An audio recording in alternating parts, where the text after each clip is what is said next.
Yo, welcome to my new video series, Taking Over America. Last time I played live poker for a year was in 2019 in Macau. Made over £1 million that year, which is $1.3 million. Haven't played any volume really since then. I've been chilling in Thailand, streaming for you guys. But it's time. It's time to put on the hat, get back in the arena, go to America and make $1 million playing poker. We're going to play high stakes live poker. We're going to Hustlers. We're going to Live at the Bike. We're going to the Lodge. We're going to Vegas. We're going to play as much high stakes as possible. We're going to be vlogging every single day, giving you all the action. We will have a little graph every single day on how we're doing. I'll post the hand histories. I'll post when I'm going to be streaming, so follow along in my Discord, especially if you want to chat more to me. I'm going to post some of the hands on Instagram, post some of the hands on TikTok. I hope you'll follow along. I hope you watch the huge swings, and I hope anyone that's followed me for the last 2 years jumps in and follows this too. And anyone new, I hope you jump in, and if you want to see some of my history, take a look. And we're going to take over America, boys. That's what's going to happen. Let's fucking go. These Americans have had it too soft for 2 years now, and it's time to show them how Europeans play poker. So let's fucking go get them.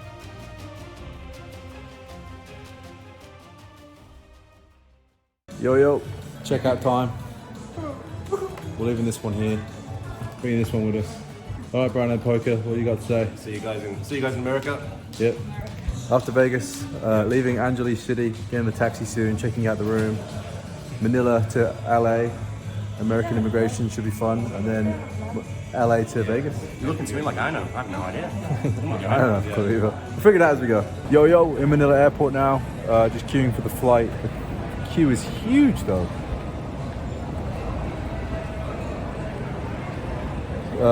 Boarding 9 p.m. Flight takes off 9:45. 18 hours, we'll be in Las Vegas, guys. Yeah, 13 hours straight to LA, then American customs and immigration, and then we got 2-hour window between getting off the plane, getting our bags, and getting on the next plane to Vegas. Okay, made it on the plane. I guess it's just delayed. I have no idea why my boarding pass needs to be checked 6 times to get on the plane. Once to get in the airport, once to check in, once through first security, then apparently a random second security, and then getting on the plane. And now when I get on the plane, this is pretty ridiculous. But whatever, we're on the plane. Hopefully go to sleep. Adjust my mask obviously soon. Andrew's behind me. Stress levels lowering. Chill. Have a good flight. Get to Vegas.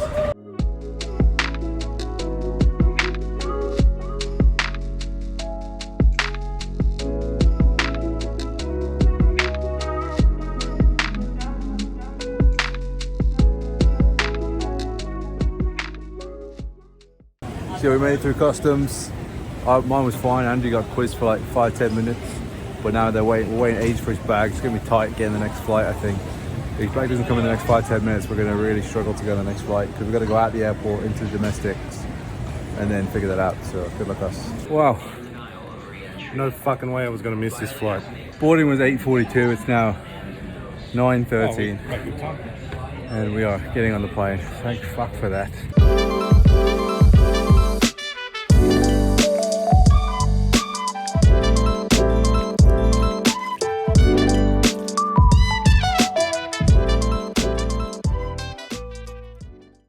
So, The bags made it to Las Vegas. what happened in the first place? They told us the bags might not make it to Las Vegas. Because we had to wait literally an hour for his bag to come off the plane. We thought the customs would be a problem, but the customs was fine. Had to wait an hour for Andy's bag. Then we had to race to the airport. 8:50. The flight's 9:30. They said, "Oh, you can get on, but maybe your bags won't." And we're rushing through customs to get on the plane. Make it on the plane, and then Andy's just checked with the ticket. Did the bag make it? I stopped listening to you. What you say? I'm fucking. The bag's made it. We're all very exhausted and tired. We're in Las Vegas airport. The bag should be here in a minute. Speak for yourself. I'm not exhausted and tired. Let's go back You and have a shower. you slept all the way here. We're going out tonight. Let's fucking go. All right. Hopefully this door's easy to unlock. Nope.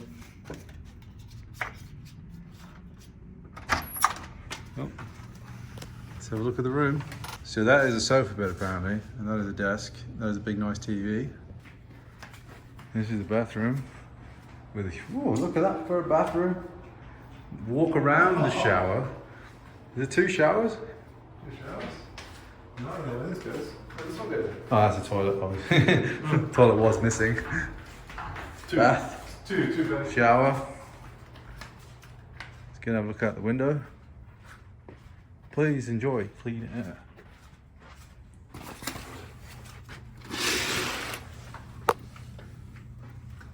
That's our view at the back of Vegas. I don't know what that orbit thing is. Conference center. Good room? This is fantastic. Yo, good morning from sunny Las Vegas, which is sunny, but it's absolutely freezing. So the jumpers are going on. Get me back to Southeast Asia. So last night, got here, went and got some food, came home, passed out. Didn't sleep great. Probably slept for like 6-7 hours. And then Andy decides to wake me up. But oh well. Thank you, Brown. Sorry, Brownhead Poker decides to wake me up. How's your office, mate? It's a great office. Beautiful view. Let's have a look at that. You know, where we can see the mountains and the whatever the hell they're building over there. Right, so the plan is to go get some food. We gotta get cash today, so that's the main priority. The guys I'm trading with probably aren't gonna be around till like mid-afternoon.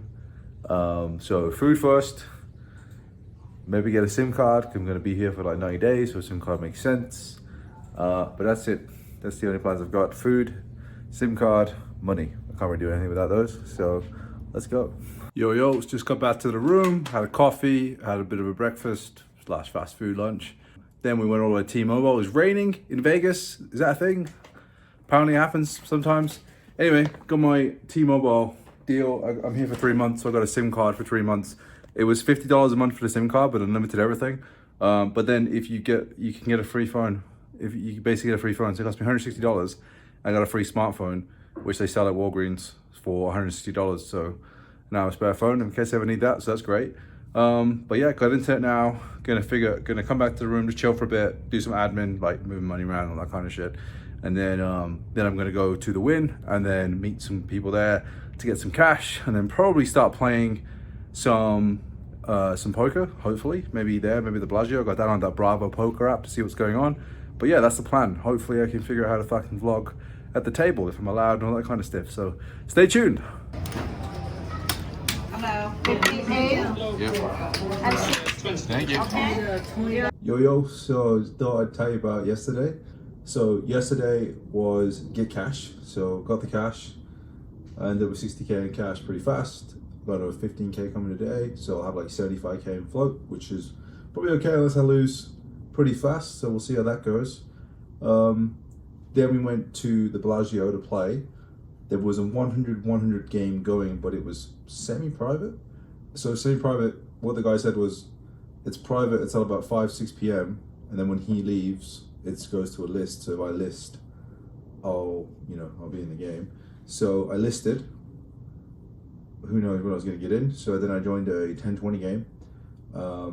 They tried to start a new table of 10-20. There's currently 2 tables already going, but it ended up with me, online reg I know called Tim Kenyon, Poker Bunny, and a random American guy. Now, one thing that I'm maybe potentially different with other regs or other players is I'll just play. I don't care if it's 3-handed with Poker Bunny and Tim Kenyon. I just want to play volume. I just want to play hands. I'm fine with it. I think the more you play, the more other people play, so it just starts the game faster too. There's no point waiting around and messing about. So we end up playing. As we start playing, Tim gets moved. It's a must move, so Tim gets moved straight away, and it's just me, Poker Bunny, and one guy playing 3-handed, and the guy is a whale. So I was like, okay, this was a great idea to start this 3-handed game. Eventually, we all get moved over anyway. I sat with $4,000. Nothing really interesting happened, and then the first interesting spot was we're now in a full game. I'm under the gun. I think it's 8-handed. It's 10-20 with a 20 big blind ante. I open under the gun to 60 and get immediately 3-bet to 200 by Tim, who's a good online reg. Folds to unknown fish, who seems pretty bad, who cold calls to 200, and then folds to our original whale, who then at the big blind calls to 200. And I've got pocket queens. So now I'm like, well, there's a lot of money in this pot, and I definitely usually have the best hand versus Tim, and I definitely had the best hand versus the other guys. So what do? I don't really want to make it so big that everybody folds, but I also don't want to necessarily give them the cheap price, right? So I raised to 860. Tim calls relatively quickly, and unfortunately both whales fold. The good thing, obviously, is, well, I say the bad thing here is Tim can definitely start trapping now with aces, because if he just flats and the other guys come along, he doesn't care that much, because on the flop it's going to be like 3K, close to 3K in the middle, 2.5 to 3K, And if he's got aces and he's got 3k behind, it's like you're getting all the money in on the flop most of the time, maybe around the turns. You're not that worried with aces, so you can definitely trap aces here. I 100% will trap aces there with the 2 fish behind because the reg is more likely to have a 4-bet folding range. So I'm a little bit scared that he could be trapping me. The flop comes 10-8-2. I see bet 480 and he calls. The turn's a 6. We both check. The river's a 4. I think about betting for a little bit, but I don't really see the value in this. I think he definitely can trap the turn with aces. I don't think I want to jam. I think I want to block. But then I'm just thinking if I block, he just folds ace king and only calls aces and kings, but it's burning money by blocking. So I check, he checks back, and we win. So I'm not sure what he had. Possibly ace king, maybe something worse. Who knows? We didn't see the cards, but nice to win that pot. Had a really nice hand.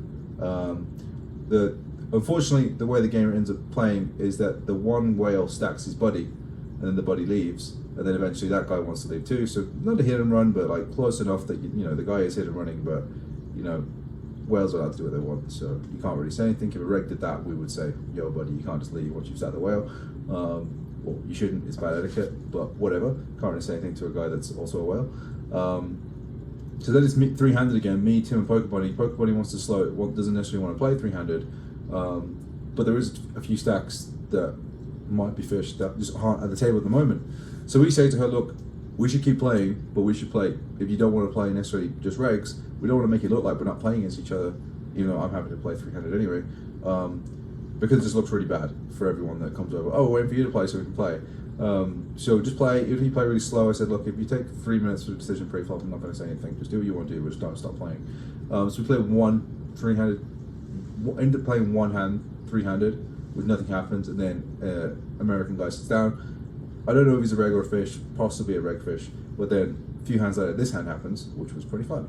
Okay, so reg, fish, unknown, American opens to 60 under the gun in what is now a five-handed game actually.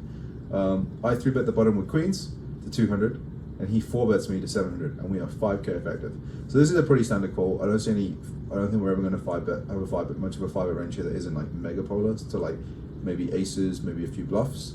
Occasionally kings if you think this guy's 4-betting too much and will call wide, but we don't have that information, so I think queens is a pretty standard call here. The flop comes 9-5-2 rainbow, and he c-bets 380 into what would be around 1500. Now for me, from what I know Americans, is that yeah, they understand that they can bet 1/3 in these flops, 25% or whatever, but they just don't do that when they've got a good hand. And you don't have to go that small when they're 5k effective. So I was pretty suspicious of the small sizing and have a lot more confident in my hand. And so I decided to raise here to 1,000.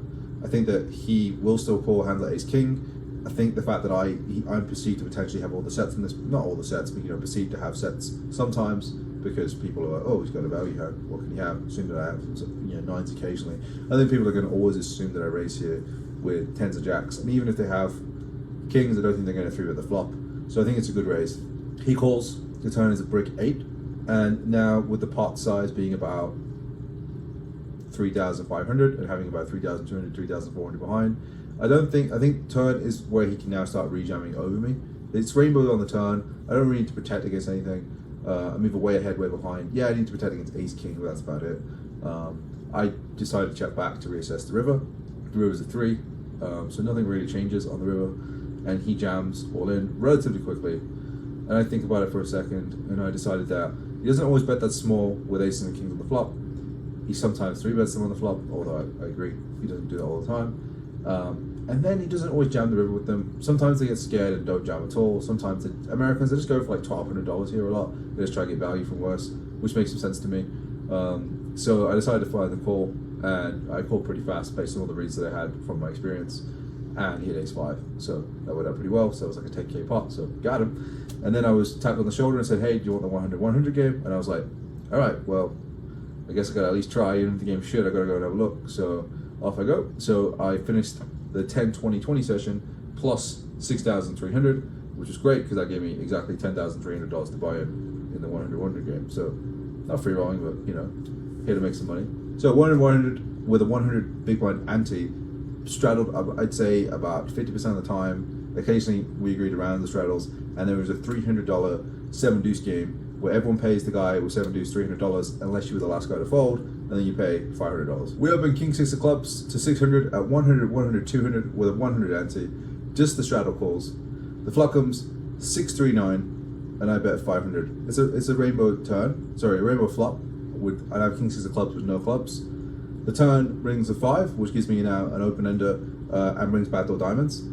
So it's a pretty nice card for me to barrel. There wasn't going to be many turns that I was necessarily going to barrel, but I think this one's a pretty good one. So I barrel for 2,000 into, so the pot pre-flop is like huge already. So the pot's like 600, 1,200, the pot's 1,500, so I bet a third, 500. The pot's 2,500 on the turn. I see bet 2K. He thinks for a second, then calls. The pot's now like 6,500. There is a jack of not of diamonds, so this is a great card for me to jam here. I jam for what I think was about, I don't know, 7, 8K. And he has ace deuce for the bottom straight, so what can you do? Because he's definitely going broke on the deuce, I think, and obviously he's going broke on the 7 as well.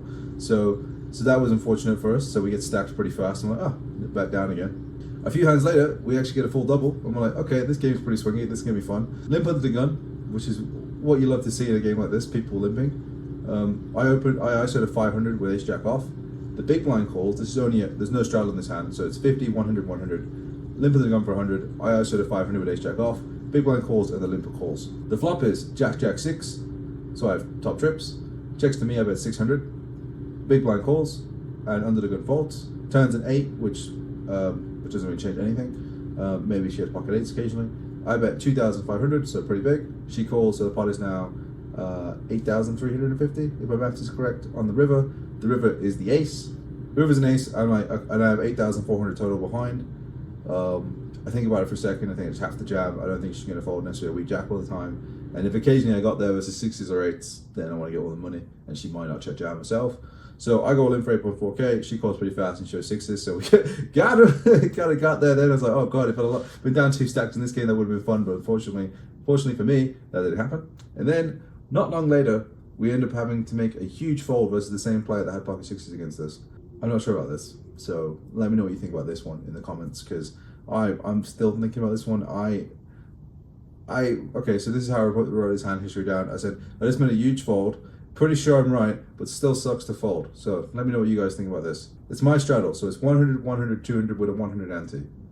There's a limper for 200. The lady that had 6s in the previous hand makes it 800. It folds to me on the straddle. I have 4, 3 of spades.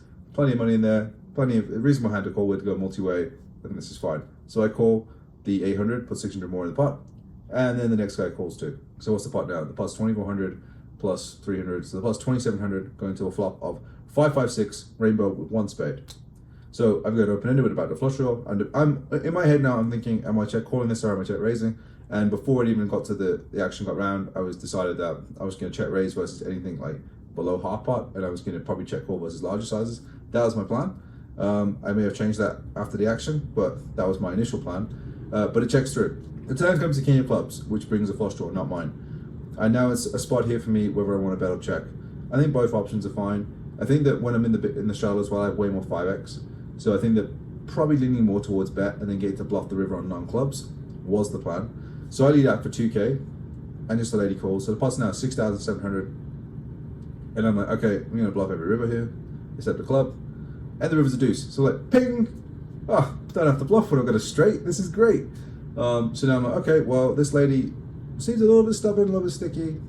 I don't think I want to overbet. I think I just want to, but maybe I regret, maybe an overbet would have been good here actually. I think I just want to bet and just hope that she always calls with the king. Obviously she's following flush draws anyway. I sort of thought about checking, but I think this hand is just too good in terms of like not blocking the board. Occasionally she has to check by 5. So I just bet big, and I bet 4,700 into what was like 6,700, I think. And then she tanks and jams 18K, and I was like, man, 18K jam. And I was like, I don't think she's bluffing. That's like, okay, so she's not bluffing. What is she value jamming? And her value jams here, I do that make sense. So for value, she has 6-5, 5s, 6s, kings if she checks about the flop, which is, you never know, Americans, they do what they want. Deuces, I've been, maybe occasionally she calls deuce on the turn, puts me on a flush draw being still on the turn. So I'm not going to rule out deuces completely there. I don't think that's unreasonable. It would have been sick if she had deuces though. The key thing here is I don't think she's bluffing. And then, so then what I'm concerned about is if she's somehow jamming ace-5, thinking she's got the best hand, versus my worst 5s. But then I don't think that's a big deal because I also can have 6-5, 5s, and 6s. So if she is starting to if she is bluffing me too much, then I have boats. If she's not bluffing, I still have boats. So as much as this is a really, really painful fold, when I don't think she's bluffing, and I think that she might be value coding, I don't think she's going to value code herself with ace-5 against this particular hand. Not saying that's a value code in general, because it could be good. I do think she's going to see with ace-5 a lot. I don't think she's going to see with kings a lot, but you know, I'd still give her some kings. I definitely think she could check out quads. I definitely think she could check out boats. So I ended up folding because I just didn't think she was bluffing. What can I say? I didn't think she was bluffing, so I folded. So I was pretty upset about that one. She proceeded to dust off quite a lot of money in this game. Now, that doesn't necessarily mean that I think she's a fish and I should have called. I proceeded to watch her get pretty unlucky in quite a few spots. So, still not sure about the 4-3 fold. I told her I had 4-3, but she did believe me, and she goes, "Oh, you're a very good player." I mean, everyone's going to say that, even if they bluffed you. So, but you don't want people to think you're a good player, so maybe I shouldn't let that. Shouldn't let that one slip out. But my ego got the better of me there. The rest of the session, I lost one hand trying to block with 7 deuce, where the guy just ended up having it on the turn, and I got away from it. So won a stack, lost a stack, and then lost a couple medium pots. So I'm down in this game around 10k, feeling like, okay, maybe I'm losing today. But then eventually people start leaving the game, and the advantage of that for me as an online reg is that short-handed, especially against nitty regs and bad regs, or whatever you want to call them, it's just bread and butter for me. It's just like, all right, four-handed. These guys aren't 3-betting me enough, they're not defending enough, they're not barreling enough. This is fantastic. So I ended up just like grinding no showdown winnings all the way up back to even on the day, not even on the session. So overall, I won $6,300 playing 10-20, which was great, and then I lost $7,100 in the session playing 100. So overall on the day, minus $800. So a very break-even start. But that is day one in the books. Minus $800, pretty much break even. Gonna try and grind the whole thing again today, and grind longer, and grind better, and win more money. So let's fucking see what happens. Let's fucking go. Oh, and I've now sorted out my camera so I can vlog and show you more of the action while I'm playing. And I'm also gonna part the cowboy hat today. So good luck, cowboy hat. Let's see what fucking happens.